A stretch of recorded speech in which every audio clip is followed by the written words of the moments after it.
전능하사 천지를 만드신 하나님 아버지를 내가 믿사오며 그 외아들 우리 주 예수 그리스도를 믿사오니 이는 성령으로 잉태하사 동정녀 마리아에게 나시고 본디오 빌라도에게 고난을 받으사 십자가에 못 박혀 죽으시고 장사한 뒤 4일 만에 죽은 자 가운데서 다시 살아나시며 하늘에 오르사 전능하신 하나님 우편한 자 계시다가 주려서 산자와 죽은 자를 심판하러 오시리라. 성령을 믿사오며 거룩한 공예와 성도가 서립하는 것과 죄를 사하여 주시는 것과 몸을 다해 사는 것과 영원히 사는 것을 믿사옵나이다. 아멘. 하나님 말씀 요한계시록 5장 5절 10장 1절에서 3절 말씀입니다. 5장 5절 한 목소리로 시작. 장로 중에 한 사람이 내게 말하되 울지 말라. 유대 지파의 사자 다윗의 뿌리가 이겼으니 그 두루마리와 그 일곱은을 떼시리라 하더라. 내가 또 보니 힘센 다른 천사가 구름을 입고 하늘에서 내려오는데 그 머리 위에 무지개가 있고 그 얼굴은 해 같고 그 발은 불기둥 같으며 그 손에는 악을 지나는 바람이 들고 그 오른발은 바다를 밟고 왼발은 땅을 밟고 3절 사자가 부르짖는 것 같이 큰 소리로 외치니 그가 외칠 때에 일곱 무리가 그 소리를 내어 말하더라. 아멘. 할렐루야. 오늘도 저번 시간에 이어 계시록에 나온 예수님의 모습 세 번째, 첫 번째로 어린 양의 모습 1, 2부로 나눠서 했고, 그 다음에 세 번째 사자의 모습이라는 제목으로 하나님의 말씀을 전하고자 합니다. 이 구약에서는 예수님을 칭하는 또 나타내는 표현이 무려 260여 가지가 된다고 하는데, 신약은 사실 마태복음 1장 1절부터 계시록 22장 21절까지 100% 예수님에 관한 내용이 담겨져 있다 해도 과언이 아니다라고 할 수가 있습니다. 예수님을 상징하는 모습들을 보면 대표적으로 소, 양, 그리고 염소, 비둘기, 독수리 등을 꼽을 수 있는데, 오늘 이 중 동물의 왕이라고 하는 사자의 모습으로 비유된 예수님의 모습을 살펴볼 때에 은혜와 또 깨닫는 귀한 시간이 있기를 간절히 소망합니다. 예수님의 모습, 사자의 모습이라고 했습니다. 어떠한가? 첫 번째 보니까 유대 지파의 사자 다윗의 뿌리가 이겼다라고 하였습니다. 5절의 말씀에 보니까 장로 중에 한 사람이 내게 말하되 울지 말라. 유대 지파의 사자 다윗의 뿌리가 이겼으니 라고 하였습니다. 유대 지파의 사자 다윗의 뿌리가 이겼다라는 말씀은 예수님께서 사자와 같은 권세로 십자가에서 승리하셨음을 뜻합니다. 사자는 우리가 잘 알듯 굉장히 강한 맹수요 백수의 왕이라 일컬을 정도로 대단한 육식동물입니다. 이 대개 사자는 100에서 250kg, 몸 길이 165에서 250cm 가량의 크기를 자랑하는데, 이 대개 10마리에서 20마리 이제 그런 사자 무리 속에 무리 지으면서 산동합니다. 이 본문은 다윗의 뿌리요, 다윗의 후손 예수님을 이 사자와 비교하고 있습니다. 그리고 사자와 같은 예수님이 이기셨다라고 했어요. 여기서 이기셨다라는 것은 정복의 의미, 격파의 의미를 갖고 있습니다. 어떤 걸 점령하였고 그 적을 때려 부쉈다라는 의미가 있죠. 사자는 동물의 왕이라고 했어요. 동물에서 가장 강력한 정복자죠. 그런데 왜 예수님을 사자에 비교하는 것일까요? 사람들이 어떻게 해도 정복하지 못하며 이기지 못하는 것이 있어요. 바로 죽음이다라고 할 수가 있겠죠. 죽음 앞에서는 이 왕후장상이라도 무기력한 거예요. 아무리 대단한 집안이고 똑똑하고 뭐하고 하더라도 세월 앞에 장사 없고 시간이 지나면 노인이 되고 뭐 병으로 죽든 또 수명을 다하든 결국 생을 마감할 수밖에 없다라는 거예요. 전 세계를 제패했다고 하는 이 알렉산더 제국을 건설했던 알렉산더 대왕도, 징기스칸도, 나폴레옹도 같은 황제조차도 죽음 앞에서는 철저히 받아들여지게 되고 피해갈 수 없고 무기력하다는 거예요. 이를 온전히 정복하시고 죽음마저도 무기력하게 하고 피해가시고 완전한 승리를 하신 분은 예수님 외에는 없다라는 것이죠. 그래서 사자의 모습, 사자의 권세로 십자가에서 승리하신 예수님을 우리는 바라보며 의지해야 된다라는 거예요. 예수님의 능력과 권세를 힘입어 오늘도 십자가의 능력으로 죄를 이기고 사망 권세에 가진 자 마귀를 상대로 승리하시기를 간절히 소망합니다. 계시록 22장 16절의 말씀을 보면 이런 말씀이 나와요. 나 예수는 교회들을 위하여 내 사자를 보내어 이것들을 너희에게 증언하게 하노라. 나는 다윗의 뿌리요 자손이니 곧 광명한 새벽별이라 하시더라 라고 했어요. 위 본문 중 다윗의 뿌리란 표현에 주목해보면 이 다윗의 뿌리라는 것은 이 왕통을 이은 분임을 뜻하고 있어요. 그러니까 단순히 내가 다윗의 혈통이다 라고 얘기한 것은 예수님은 다윗과 비교할 수 없는 신 그 자체 하나님이라는 거예요. 그럼에도 불구하고 이 다윗 왕가의 혈통을 이어받았다라는 것은 여기에서 육적인 혈통도 있겠지만 영적인 혈통에서 하늘의 자손이라는 하늘의 독생자를 하는 거예요. 사자가 백수의 왕, 동물의 왕이든 이 다윗의 뿌리이신 예수님은 왕이시며 왕으로 이기신 분이다라는 것이죠. 그래서 계시록 1장 18절의 말씀을 보면 곧 살아있는 자라 내가 전에 죽었었노라 볼지어다 이제 세세토록 살아있어 사망과 음부의 열쇠를 가졌노니라고 했어요. 이 사망과 음부의 열쇠를 가지셨다는 것은 사망까지도 이기셨다라고 뜻하는 거예요.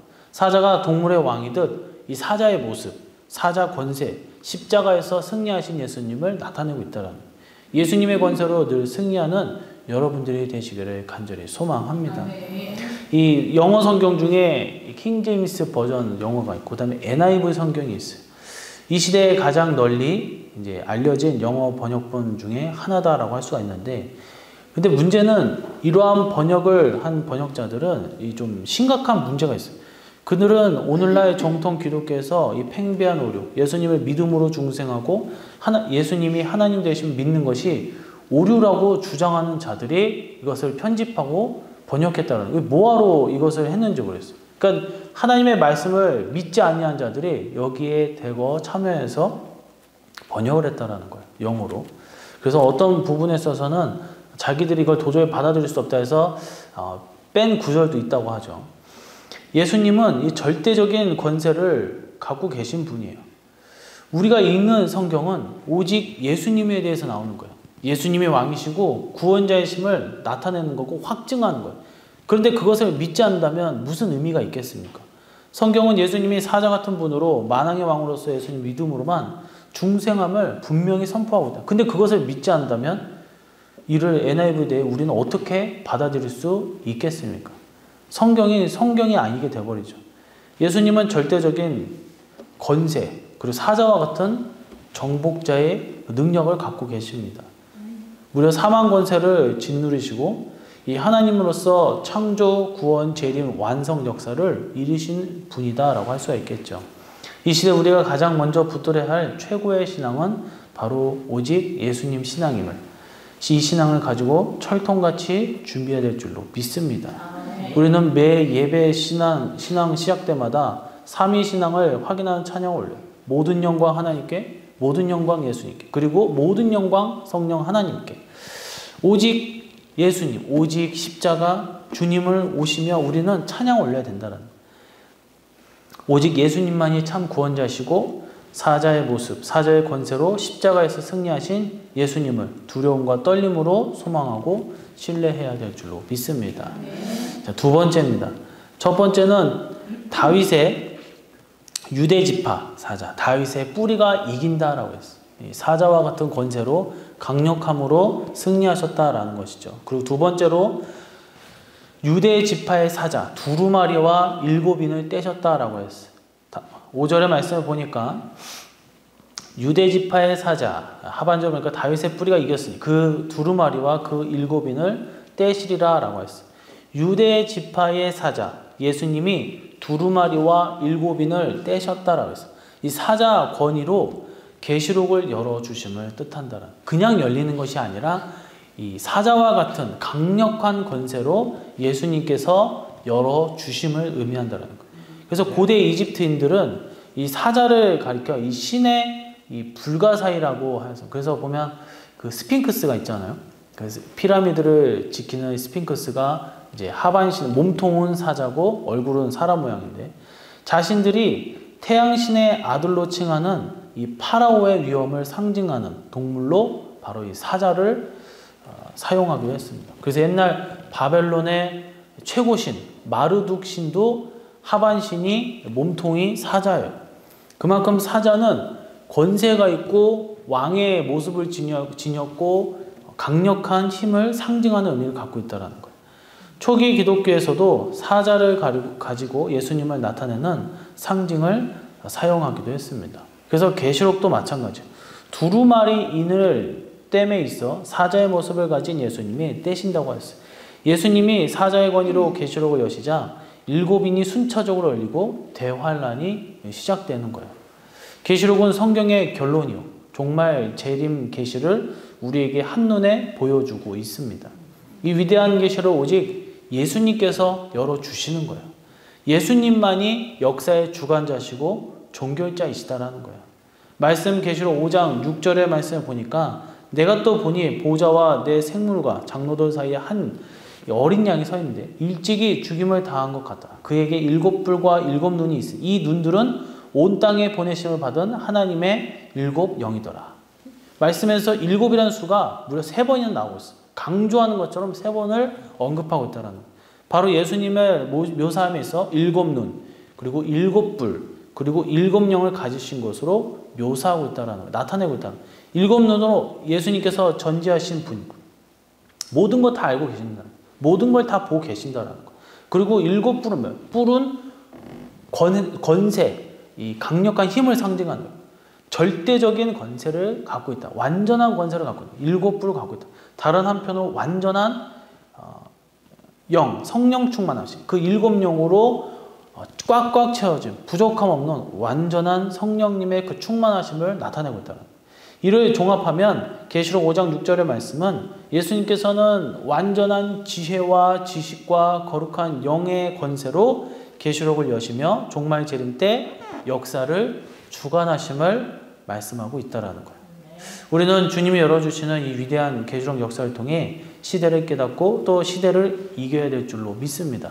이 시대를 보세요. 얼마나 뉴스만 봐도 하루가 멀다 하고 이 마약 사범들이 어마어마하게 많이 늘어났다고 하잖아요. 막 일반인들 예전에는 막 무슨 연예인들이 대마를 피우고 필로폰을 하고 걸려서 잠깐 방송가에서 나오지 않고 그랬는데 그 개 중에서도 일반인들도 했었겠죠. 근데 뉴스에 그렇게 많이 안 나왔단 말이에요. 그런데 점점 갈수록 중학생, 고등학생 할 거 없이 군인들 이 마약이 어마어마하다라는 거예요. 이 땅에서 점점 이 종말의 그런 어두운 그 시기를 우리가 달려가고 있지 않은가 생각되어집니다. 우리는 영적인 눈으로 이 시대를 밝게 볼 수 있는 그런 주님의 그 말씀과 함께 영의 눈이 열리시기를 간절히 소망합니다. 요즘에 과학이 너무나 이제 발달이 돼가지고 이 장님 있잖아요. 장님. 눈이 안 보이는 장님이에요. 이 깜깜해서 보이질 않아요. 근데 이 결국에는 이 뇌에서 모든 것을 관장을 하기 때문에 이 컴퓨터 이 눈에다가 렌즈를 껴요.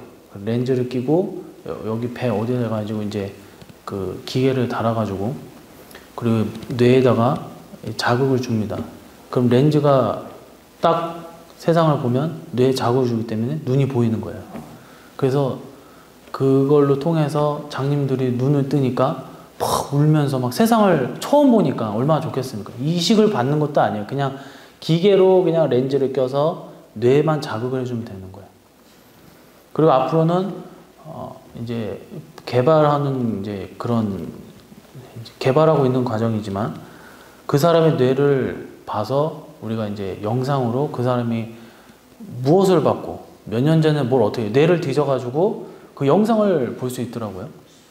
아직까지는 이제 막 엄청나게 이제 잘 보이고 어떤 사람 형상으로 나오지 않고 어쨌든 실루엣으로 이렇게 나오고 나중에 꿈속에 이 사람이 무슨 꿈을 꿨는지 그런 드라마나 영화처럼 또 보기도 하고 그렇게 한다고 하더라고요. 그래서 앞으로는 이 사람이 신인류가 나오게 되는데 결국 그 신인류가 뭐냐?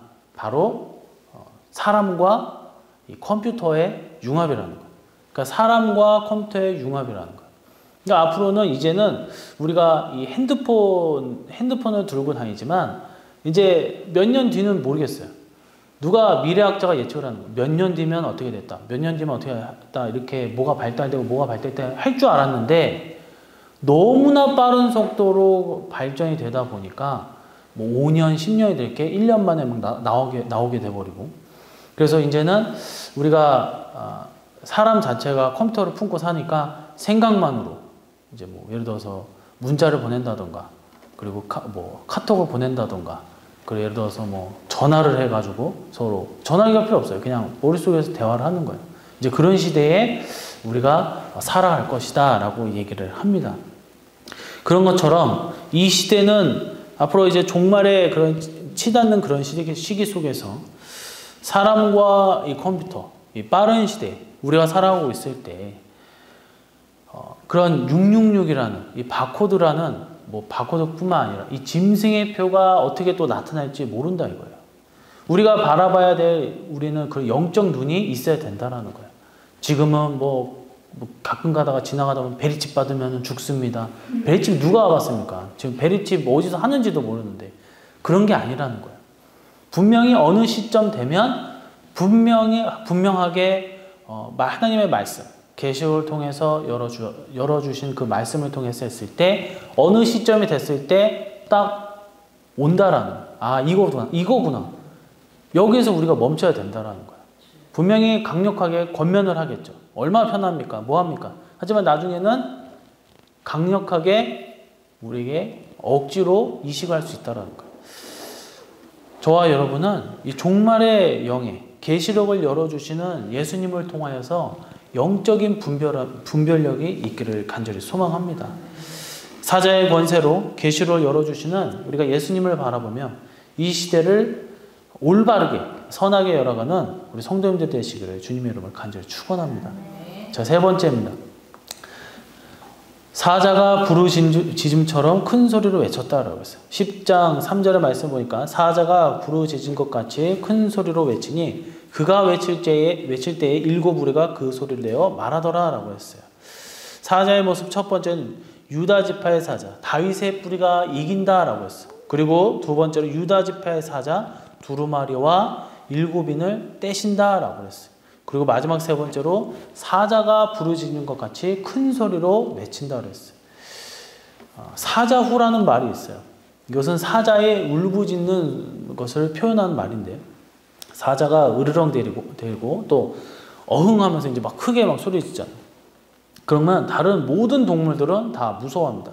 이 사자의 먹이가 되는 얼룩말, 영양, 기린, 물소, 사슴, 멧돼지 등은 사자의 울음소리만 들으면 얼어버리거나 도망간다라는 거예요. 여기서 부르짖는으로 번역된 헬라 원문표는 현재형 표현이에요. 그러니까 지속적으로 예수님은 사자처럼 부르짖고 그 위용과 통치의 영광을 드러낸다는 거예요. 또 지배자로서 통치자로 지금도 계속적으로 승리하신다는 거예요. 그리고 마침내 재림 때에 예수님은 사자의 모습으로 왕의 모습으로 세세토록 통치하시게 된다라는 거예요. 아모스서 3장 8절에 보면 사자가 부르짖은즉 누가 두려워하지 아니하겠느냐. 주 여호와께서 말씀하신즉 누가 예언하지 아니하겠느냐라고 했어요. 아모스 선지자는 사자가 부르짖은즉 누가 두려워하지 않겠냐라고 말씀하고 있어요. 이처럼 사자는 모두가 다 두려워한다는 거예요. 그리고 하나님께서 말씀하신즉 누가 예언하지 않겠느냐라고 물어요. 구약의 율법이 선포되었을 때 신약 그 십자가 구원이 선포되었을 때도 그 어미완 진리 앞에 사람들은 두려워하고 떨었다라는 거예요. 이제 남은 것은 하나예요. 올라가셨어요. 초림 예수님 그리고 이제 승천하시고 재림 복음뿐이다라는 거예요. 이 진리 가운데는 하늘과 땅 온 우주를 불사르고 새하늘과 새 땅이 펼쳐지는 축복이 담겨져 있어요. 믿지 아니한 자들, 주님을 모르는 자들, 또 주님을 버리고 저주하는 자들은 이런 상황에서는 불행이요, 두려움이요, 무서움이요, 공포예요, 공포. 하지만 믿는 자들에게서는 새하늘과 새 땅이 이루어지는 기쁨이요, 축복이 있다라는 것입니다. 이 진리는 사자와 같이 사람들을 막 깨우는 거예요. 사람들로 하여금 지금 이 시대가 어느 때인지 똑똑히 보게 하고 궁극적으로 재림 예수님을 대망하게 한다라는 거예요. 그래서 놀라운 것은 이런 복음을 전파할 때 이 유튜브나 이런 데 보면 물론 약간씩 다르기도 하지만 이 복음에 대해서 비슷하게 맥락으로 주장하는 목사님이나 전도사님이나 또 심지어 일반 성도들도 이렇게 외치는 분들이 상당히 많다는 거예요. 아, 정말 이 계시록이 많이 열려 있구나. 예전만 해도 뭐 하면은 그냥 한때, 그냥 90년대 한때 유행했던 그냥 낡은 그냥 복음 또는 이제 뭐 92년도인가 문제가 한번 있었잖아요. 그래서 이제 그 다음부터 쉬쉬하고 그건 함부로 건들면 안 되는 그런 말씀 이런 거였다면 지금 이 시대는 너무나 많은 사람들이 이 복음을 전파하고 있고 사람들에게 알려주려고 애쓰고 있다는 거예요. 그래서 저와 여러분은 이 재림 예수님을 우리가 항상 고대하며 이 시대에 많은 것을 보여주고 또 사인을 보여주고 있어요. 얼마 전에도 보면 막 계속적으로 우리나라에도 계속 지진이 발생하고 있잖아요. 그런 게 뭐예요? 처처의 기근, 지진, 여러 가지 일들 그런 거를 보면서 아, 예수님이 오실 때가 됐다는 것을 깨달아야 될 줄로 믿습니다. 김일훈 선생이라는 사람이 있어요. 소위 의성이라는 불리는 사람인데 그분은 소위 시대의 의수를 주장했어요. 자신은 지금 이 시대의 의원이므로 이 시대의 병을 고쳐야 한다라고 했어요. 그러면서 뭐 주겸을 통해서 그 외 여러 가지 의학적으로 도움이 되는 것들을 만들어내고 있어요. 그가 주장하는 바에 대해서 이 시대 목회자들과 성도들이 깊이 받아들여야 하는 것이 있어요. 왜냐하면 이 시대는 지금 재림 시대이기 때문에 대환란이 임박하였고 말세의 짐이라는 거예요. 말세의 짐이라고 할 수 있는 때예요. 그러니까 그때마다 이 김일환 선생이 주장한 것처럼 필요한 것들, 그 시대에 맞게 옛날 것들을 무조건 고수하는 것이 아니라 그 시대에 맞는, 그 시대에 나오는 것들을 적용을 해서 치유를 해야 된다는 거예요. 이 시대를 치유를 해야 된다는 거예요. 꼭 육체적 병만 치유하는 것이 아니라 정신적인 부분도 치유를 해야 된다는 거예요. 마찬가지예요. 우리는 이러한 때 목회자들 그리고 성도들이 분연히 일어나서 이 시대를 준비해야 될 줄로 믿습니다. 우리 한국교회가 이것을 감당하기를 저는 원합니다. 우리에게 주님은 작은 두루마리 계시록을 주시면서 이를 먹고 다시 예언하라고 했어요. 지금은 다시 강조하거니와 재림시대, 계시록이 열리는 때예요. 이러한 때 우리는 무장해야 될 줄로 믿습니다. 어떻게 이렇게까지 가까이했는지 더욱더 똑똑히 보여주시는지 우리는 바라보면서 장차 앞으로 통치하실 예수님을 통해 더욱더 예수님을 진실하게 받아들이고 사모하시기를 간절히 소망합니다. 말씀을 맺도록 하겠습니다. 오늘은 계시록의 예수님을 상징하는 동물 중 이 사자의 모습에 우리가 초점을 두고 말씀을 증거했습니다. 예수님은 사자의 권세로 초림 때 십자가에서 승리하셨고 또한 사자의 권세로 대환란 때 계시록을 열어주신다고 했어요. 지금이 바로 이때라는 거예요. 그리고 아울러 예수님은 사자의 권세로 재림 때에 왕으로 통치하신다라고 했어요. 예수님의 능하고 강한 권세, 그 위엄을 의지하고 확신하시고 사자가 동물의 왕으로 호령하듯 예수님은 모든 것을 위에, 모든 것 위에 왕으로 통치하시고 또한 승리하시고 또한 강력한 권세로 압도하고 또한 그 가운데 우리는 예수님을 따라가며 의지하고 동행하며 예수님과 더불어 최후 승리를 거두는 주님의 자녀들이 되시기를 주님의 이름으로 간절히 축원하며 말씀을 마치며 다시 이 시간 우리가 기도하기를 원합니다. 오늘은 지난 시간에 이어서 계시록에 나온 예수님 모습 중 사자의 모습이라는 제목으로 말씀을 살펴보았습니다. 사자와 같은 권세로 십자가를 이겨내시고 사자의 권세로 계시록을 열어주시고 또한 재림째 왕으로 통치하신 예수님의 모습을 통해서 우리는 이 땅에서 살아갈 때 오직 다른 것이 아닌 예수님과 말씀만을 붙잡고 의지하며 나아가게 하여 주셔서 우리의 육과 영이 회복되어지고 승리하게 하시고 가는 곳곳마다 선한 열매로 주님 아버지 앞에 인정을 받으며 최후에 승리하며 주님께 찬양하는 주의 백성들 될 수 있게 해달라고 이제 주여 삼창 부르시고 기도하고 십자가에 피 흘리시고 그 피로 우리의 죄를 깨끗하게 씻겨주시고 우리를 하늘의 보좌로 인도하시는 어린 양 되시고 사자의 모습으로 강력하게 우리를 이끌어 세워주시는 거룩한 은혜와 또한 전능하신 성부 하나님의 놀라우신 사랑과 그 계획하심과 또한 우리 내주하시고 우리를 거룩한 길로 인도해 주시는 성령님의 인도하심으로 이 땅에서 하나님 주님과 더불어서 나아가 사자의 권세로 그 비호 아래 우리가 가는 곳곳마다 승리하고 악한 영이 물러가며 또한 가는 곳곳마다 생명의 꽃을 피우는 역사함의 그 축복의 은혜가 우리 성도님들 머리 위에 가정과 교회 더 나아가 사업과 우리 주변 이 사회까지 또 하나 멀리서 복음을 전파하고 계시는 담임 목사님까지 영원토록 그 은혜가 함께 있을지어다. 아멘.